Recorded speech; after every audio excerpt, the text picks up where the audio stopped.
চিৰাং আৰক্ষীৰ জালত পৰিছে ৭টা সাইবাৰ অপৰাধী ধৃত আফসাৰ উদ্দিন মতলেব আলী আব্দুল আৱাল আখেৰ আলী সাদ্দাম হুছেইন গোলাপ হুছেইন আৰু মীৰ কাসেম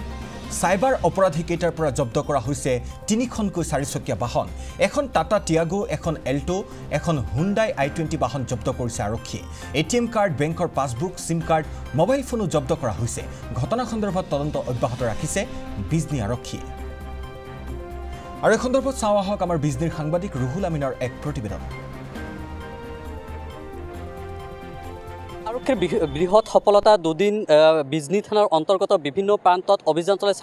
সাইবাৰ অপৰাধীৰ বিৰুদ্ধে ৭জনকৈ সাইবাৰ অপৰাধীৰ সৈতে জড়িত থকা ৭জন যুৱকক ইতিমধ্যে বিজনী আৰক্ষী গ্ৰেপ্তাৰ কৰিছে আৰু অধিক তথ্যৰ বাবে ইতিমধ্যে চিৰাং আৰক্ষী সোধপোছ অব্যাহত ৰাখিছে আৰক্ষী অধীক্ষকৰ কাৰ্যালয়ত কাৰণ দীৰ্ঘদিন ধৰি বিজনী থানাৰ অন্তৰ্গত অক্সিগুৰি বল্লমগুৰি ভাওৰাগুৰি আদি অঞ্চলত বহু যুৱকে এই সাইবাৰ অপৰাধীৰ সৈতে জড়িত হৈ বিভিন্ন সাধাৰণ লোকৰ পৰা একাউণ্টসমূহ ক্ৰয় কৰি তেওঁলোকে বিভিন্ন প্ৰান্তৰ লোকক তেওঁলোকৰ একাউণ্টত ধনসমূহ সাইবাৰ অপৰাধৰ জৰিয়তে তেওঁলোকৰ হাছতীয়া ধনসমূহ তেওঁলোকৰ একাউণ্টলৈ লৈছিল আৰু বহুত দিনৰ পৰা এই যুৱকসকলে জড়িত হৈ আছিল এই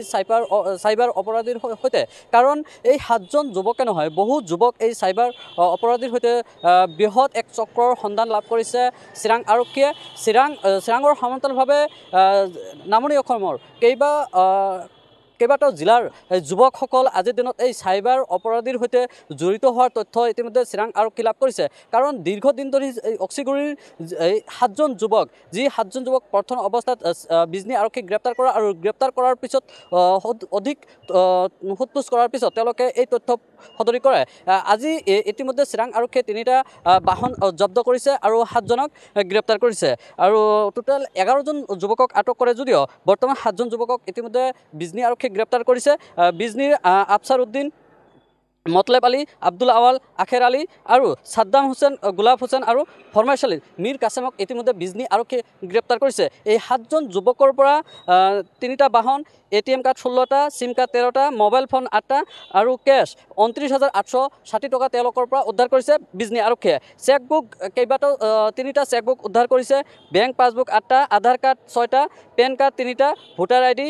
আৰু বিভিন্ন নথি পত্ৰসমূহ এই যুৱকসকলৰ পৰা ইতিমধ্যে চিৰাং আৰক্ষীয়ে জব্দ কৰিবলৈ সক্ষম হৈছে এটা মাইক্ৰফোন আৰু স্কেনাৰ যি স্কেনাৰৰ জৰিয়তে তেওঁলোকে বিভিন্ন লোকক প্ৰথম পৰ্যায়ত ৫০০ টকা প্ৰেৰণ কৰে তেওঁৰ একাউণ্টত বা ফোনপে'ত দিয়া হয় আৰু তাৰপিছত সেই ব্যক্তিজনক ফোন কৰা হয় যে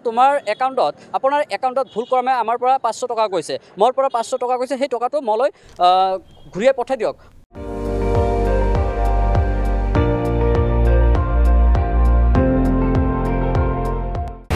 আপুনি চাই আছে ND24